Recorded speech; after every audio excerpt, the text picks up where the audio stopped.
మీరు ఇంజనీరింగ్ చేశారా? జాబ్స్ కోసం సెర్చ్ చేస్తున్నారా? 3600 మందికి పైగా స్టూడెంట్స్ కి జాబ్స్ వచ్చేలా చేసిన code Gyan 100 days software course లో జాయిన్ అవ్వండి. మీ కెరియర్ ని బిల్డ్ చేసుకోండి.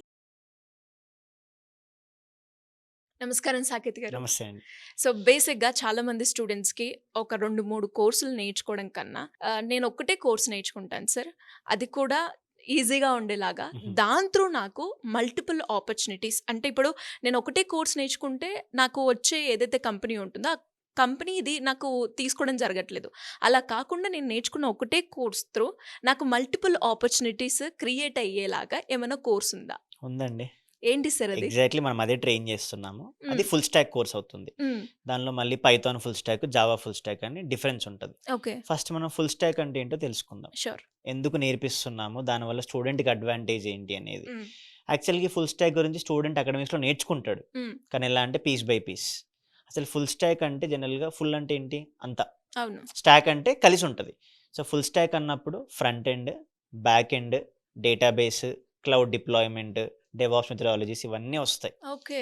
మళ్ళీ స్టూడెంట్ ఇన్ని నేర్చుకోవాలా అలా అనే నాకు క్వెషన్ వస్తది. అవును. ఒకటే కోర్స్ ఉందని ఆ! కదా సార్. అంటే దీనిలో మళ్ళీ లెవెల్స్ ఉంటాయండి. ఓహో! అంటే మనం ఫుల్ స్టాక్‌ని ఎలా ట్రైన్ చేస్తామంటే, హ్మ్. అందులో స్టూడెంట్ ఫ్రంట్ ఎండ్ నేర్చుకుంటాడు. హ్మ్. వాడు 1 ½ అవర్ కోడింగ్ క్లాస్‌తో స్టార్ట్ అవుతది. హ్మ్. దానిలో ఫస్ట్ బ్యాక్ ఎండ్ స్టార్ట్ చేస్తాం. ఎందుకంటే బ్యాక్ ఎండ్‌లో లాజిక్ బిల్డింగ్ నేర్చుకుంటాడు. అంటే ఫ్రంట్ ఎండ్ అంతా కూడా కనపడేది మనకి. హ్మ్. మనం డైలీ వాడతాం అప్లికేషన్స్ అమెజాన్, మూవీస్ ఏం చూస్తాం నెట్‌ఫ్లిక్స్, హాట్‌స్టార్. హ్మ్. మనకు కనపడేదంతా front end hmm. Interface. Hmm. దానికి హెచ్‌టీఎంఎల్, సీఎస్ఎస్, జావా స్క్రిప్ట్ అని టెక్నాలజీస్ ఉంటాయి. అవి నేర్చుకుంటాడు. బ్యాక్ ఎండ్ వచ్చేసి పైథాన్ గాని, జావా గాని. ఇప్పుడు పైథాన్ ఫుల్ స్టాక్‌కి, జావా ఫుల్ స్టాక్‌కి డిఫరెన్స్ ఉంటది.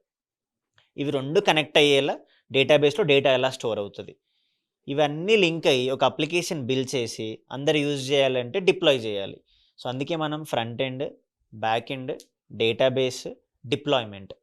డిప్లాయ్‌మెంట్ అంటే ఏంటంటే ఇప్పుడు మనం హాట్‌స్టార్ యూజ్ చేస్తాం గదా! మొబైల్‌లో ఇన్‌స్టాల్ చేసుకుంటాము. కానీ అదే మనం వెబ్‌లో లాగిన్ అవుతాం గదా! అంటే hotstar.com అని క్లిక్ చేస్తాం. అంటే ఒక స్టూడెంట్ వాడు చేసిన ప్రాజెక్ట్‌ని అలా డిప్లాయ్ చేసి ఎవరైనా యూజ్ చేసేలా నేర్చుకుంటాడు ఈ కోర్స్‌లో. ఒక ఇండస్ట్రీకి ఇంకేం కావాలండి ఒక ఫ్రెషర్ నుంచి. సో, అందుకే మనం ఇంత డీటెయిల్డ్‌గా ఇంకా ఏం చేస్తామంటే ఈ ఎగ్జాంపుల్‌లో మన జనరల్ అమెజాన్ వాడతాం గదా! అమెజాన్‌లో ప్రాసెస్ ఏముంటది? ఐటెమ్స్ చూస్తాము. చూసుకున్న నచ్చితే మనం కార్ట్‌లో యాడ్ చేసుకుంటాము. అకౌంట్ లాగిన్ అవ్వకపోతే లాగిన్ అవుతది. లాగిన్ అయ్యాక నెక్స్ట్ ఏం చేస్తాం మనం? పేమెంట్ చేయాలి. పేమెంట్‌కి ఏంటి యూపీఐ గాని, డెబిట్ కార్డ్ గాని. పేమెంట్ అయిపోతుంది. ఇంటికి డెలివరీ వస్తుంది. ఇదే ప్రాసెస్ స్టూడెంట్ నీకు డెలివరీ రాదంటే. అంతే. రిమైనింగ్ అంతా నువ్వు ప్రాజెక్ట్‌లో చేస్తావు. అంటే ఆ విధంగా మన ప్రాజెక్ట్ ట్రైనింగ్ ఉంటుంది. ఈవెన్ పేమెంట్ గేట్‌వే ఇంటిగ్రేషన్‌తో పాటు యూపీఐ ట్రాన్సాక్షన్ ఎలా చేస్తావో అలాంటి ప్రాసెస్‌ని స్టూడెంట్ నేర్చుకుంటాడు ఫుల్ స్టాక్‌లో. అప్పుడేమవుతుందంటే వాడికి 7 జాబ్ రోల్స్‌కి ఎలిజిబిలిటీ అవుతది. ఇందాక మీరు అడిగారు గదా! హ్మ్. ఒక్కటి నేర్చుకుంటే మల్టిపుల్ ఆపర్చునిటీస్ హ్మ్. అని. హ్మ్. ఇందులో అందరికీ మొత్తం నేర్చుకోవాలని ఉండదు. హ్మ్. కొంతమందికి డిజైనింగ్ ఇంట్రెస్ట్ ఉంటది. అవును. అంటే క్రియేటివ్‌గా వాళ్ళు డిజైన్ చేయగలరు. హ్మ్. వాళ్ళు ఫ్రంట్ ఎండ్ డెవలపర్ జాబ్ రోల్స్‌కి అప్లై చేస్తారు. హ్మ్. కొంతమంది లాజికల్‌గా స్ట్రాంగ్ ఉంటారు. అలాంటి వాళ్ళు బ్యాక్ ఎండ్ డెవలపర్‌కి. కొంతమంది ఫ్రంట్ ఎండ్ కొంచెం చేయగలరు. లాజిక్ రాయగలరు. ఫుల్ స్టాక్ అప్లై చేస్తారు. ఇప్పుడు ప్యాకేజీ వేరీ అవుతది. డిఫరెన్స్ ఉంటది. సో, ఆ విధంగా ట్రైనింగ్ జరుగుతది మన దగ్గర ఫుల్ స్టాక్ అన్నప్పుడు. ఓకే. హ్మ్. అంటే ఈ కోర్స్ ఒకవేళ నేర్చుకోవాలి అంటే ఎన్ని హ్మ్. డేస్ ఉంటుంది సార్? ఫుల్ స్టాక్ మనం 100 డేస్ ట్రైనింగ్ ఇస్తామండి. హ్మ్. డైలీ 4 ½ అవర్స్ క్లాసెస్ ఉంటాయి. 2 ఓకే. Hours practice session. హ్మ్. హ్మ్. ప్రాక్టీస్ సెషన్ ఎందుకంటే వాడు ఫ్రంట్ ఎండ్ నేర్చుకున్నా, బ్యాక్ ఎండ్ లాజిక్ నేర్చుకున్నా హ్మ్. ప్రాక్టీస్ చేయాలి గదా! అవును. ఖచ్చితంగా. క్లాస్‌లోకెళ్తాము. మళ్ళీ ఇంటికెళ్ళి బ్యాగ్ ఏది పడేస్తే నేర్చుకున్నా కూడా ప్రాక్టీసింగ్ అవసరం. అందుకే ప్రాక్టీస్ అనేది మ్యాండేటరీ. అలా 7 అవర్స్ కంపల్సరీ కేటాయిస్తే ఈ హ్మ్. 100 డేస్‌లో వాడు ఒక లైవ్ ప్రాజెక్ట్ బిల్డ్ చేసి డిప్లాయ్ చేయగలుగుతాడు. అది రెజ్యూమేలో పెట్టగలుగుతాడు. ఓకే. ఈ లాజిక్ కొంతమంది ముందే స్ట్రాంగ్‌గా చేసి 2 మంత్స్‌లోనే జాబ్ క్రాక్ చేసిన పిల్లలు గూడా ఉన్నారు. ఓకే.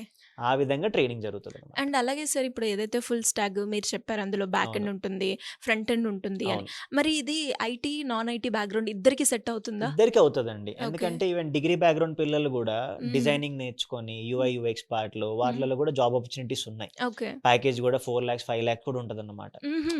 అంటే వాడి క్రియేటివిటీ అండి. మనం హ్మ్. ఎలా రెడీ అవుతామని చూస్తాం గదా! సేమ్ అలానే నువ్వు ఒక అప్లికేషన్ ఎలా డిజైన్ చేస్తావు. హ్మ్. సింపుల్ ఎగ్జాంపుల్ మీకు హాట్‌స్టార్ ఒకలా ఉంటది. నెట్‌ఫ్లిక్స్ ఒకలా ఉంటది. అవును. డిఫరెన్స్ యూఐలో ఉంటది గదా! యెస్. అంటే అలా డిఫరెన్షియేషన్ చేయగలిగే క్రియేటివిటీ ఉంటే హ్మ్. ఫ్రంట్ ఎండ్ డెవలప్‌మెంట్‌కి లేదా హ్మ్. రియాక్ట్ డెవలపర్ గాని, యూఐ డెవలపర్ గాని, యూఐ డిజైనర్ గాని అలాంటి రోల్స్ ఉన్నాయన్నమాట. అన్ని రోల్స్ ఉన్నాయి కాబట్టి మనం ఫుల్ స్టాక్ ట్రైనింగ్ ఇస్తాం. ఓకే. ఎందుకంటే multiple students different mind set ఉంటుంది కదా. ఎవరైతే దేనిలో బాగా చేయగలుగుతున్నారో వాళ్ళకి దాని తగ్గట్టు జాబ్స్కి అప్లై చేపిస్తాం మనం. ఇప్పుడు వాడి ఇంట్రెస్ట్ ఉంటుంది, వాడు జాబ్లోకి వెళ్ళాక హ్యాపీగా ఉంటాడు కదా. అవును. అలా. అండ్ అలాగే సార్ అంటే యాజ్ ఎ స్టూడెంట్గా అంటే నేను డిగ్రీ కదా నేర్చుకున్నాను, అంటే ఇది నాకు కొంచెం కష్టంగా ఉంటుంది అన్న ఫీలింగ్ లేదంటే సేమే ఉంటుందా? ఉంటుందండి. ఈ క్వశ్చన్ యాక్చువల్గా ప్రతి స్టూడెంట్ అడుగుతాడు ఫస్ట్. అదే నేను ఉంటుంది. డిఫరెంట్ బ్యాక్గ్రౌండ్ బ్యాక్గ్రౌండ్ నుంచి వచ్చాను. అవును, నాకు అసలు కోడింగ్ అంటే అదే. భయము, నాకు అసలు కోడింగ్ వద్దు అంటాడు. నేనేమంటానంటే బేసిక్గా నువ్వు మనం చెప్పే training from very beginning 0 level నుంచి ఉంటుంది. Okay. Spoon feeding starting first week 10 days అంతా. అంటే నీకు ఫస్ట్ కాన్ఫిడెన్స్ బిల్డ్ అయ్యేలా ట్రైనింగ్ జరుగుతుంది. ఎందుకంటే అన్ని కాలేజ్ ఒకలాగా ట్రీట్ చేయవు, అందరు ఒకలాగా అర్థం చేసుకోరు. అందుకే మనం ఫ్రమ్ వెరీ బిగినింగ్ నుంచే చెప్తాం. మేము అడిగేదల్లా నువ్వు రెగ్యులర్గా ఉండు, క్లాస్లో అటెంటివ్గా ఉండు, ఇవి చేయగలిగితే నీకు ఏదైనా అర్థమవుతుంది. అలా ఫస్ట్ మనం క్లియర్గా చెప్తాం, బేసిక్స్ నుంచే చెప్తాం. కాబట్టి ఇంకొక పాయింట్ ఏం చెప్తానంటే, నీకు ఫోన్ యూజ్ చేయడం వస్తే, ఇప్పుడు ఫోన్ వాడకుండా ఎవరు ఉంటారు, అందరూ. నీకు టైపింగ్ వస్తే నీకు క్లాస్ అర్థమవుతుంది ఓకే. అంతే. నీకు ప్రియర్ కోడింగ్ నాలెడ్జ్ అక్కర్లా, నీకు టైపింగ్ ఎంత ఫాస్ట్ చేయగలుగుతావు నువ్వు అదే క్లియర్గా క్లాస్లో విని ఇచ్చే నోట్స్ మెయింటైన్ చేసి చెప్పే టాస్క్ కనుక చేయగలిగితే, లేదు ఒక క్లాస్లో నీకు ఆ టాస్క్ అర్థం కాల, నువ్వు ప్రాక్టీస్ సెషన్లో ఉండు, నువ్వు ప్రాక్టీస్ సెషన్లో ఉండి మళ్ళీ ఆ డౌట్ క్లియర్ చేసుకో. కానీ ఆ రోజు ఇచ్చిన టాస్క్ ఆ రోజే చేయగలిగితే నెక్స్ట్ డే నీకు కనెక్టివిటీ ఉంటుంది కదా. అవును. అప్పుడు నువ్వు బోర్ ఫీల్ అవ్వవు, నీకు ఈజీ అవుతుంది. అలా పిల్లలు ఫాలో అవుతూ ఉంటారు. ఫాలో అవ్వడం వాళ్ళకి మళ్ళీ స్పెషల్ కేరింగ్ ఉంటుంది. ఓకే. అంటే మనం చెప్తాము, చేసేలా చూస్తాము, స్టూడెంట్ కూడా ఫాలో అవ్వాలి, ఫాలో అయ్యేలా చేపిస్తాం. అంటే సార్ కొంతమంది స్టూడెంట్స్ ఉంటారు అంటే ఈజీగానే గ్రాప్ చేయలేరు, మీరు అవును. చెప్తూ ఉంటారు, బట్ నేను విన్నాను సార్ నాకు అర్థం కావట్లేదు అవును. అని. అలా ఒక్కటికి 2 సార్లు చెప్పినా కూడా ఒకవేళ నాకు అర్థమే కాలేదనుకోండి, అవును. మళ్ళీ రావాలి అంటే అది స్టూడెంట్ నుంచి కొంచెం బ్యాక్వర్డ్ స్టెప్ అయితే అవును. ఉంటుంది. ఉంటుంది. అలాంటి వాళ్ళు కూడా అంటే ఒక సపరేట్గా సార్ నాకు ఇది రావట్లేదు, మాకు ఇది కావాలి, మాకు ఇది కొంచెం మీ హెల్ప్ కావాలి అన్నప్పుడు కూడా ఆ గైడెన్స్ ఉంటుందా? తప్పకుండా ఉంటుందండి. అలాంటి ఎగ్జాంపుల్స్ చాలా ఉంటాయి మనకి, మల్టిపుల్ బ్రాంచెస్, విజయవాడ అయినా హైదరాబాద్ అయినా. పిల్లలు ఫస్ట్ ఒకటే ఏం చెప్తామంటే, నువ్వు నేర్చుకుంటున్నావు ఎప్పుడు భయపడకు. ఓకే. మెంటర్ ఏమనుకుంటాడు, క్లాస్లో నా ఫ్రెండ్ ఏమనుకుంటుంది, ఇంతమంది నన్ను అడగాల, బికాజ్ నువ్వేం ఫ్రీగా నేర్చుకోవట్లేదు, నువ్వు కష్టపడుతున్నావు, నువ్వు జాబ్ కొట్టడానికి ట్రై చేస్తున్నావు కాబట్టి నీకు అర్థం కాలేదు. క్లాస్లో మెంటర్ని అడుగు, అర్థమయ్యేలా చెప్తాడు.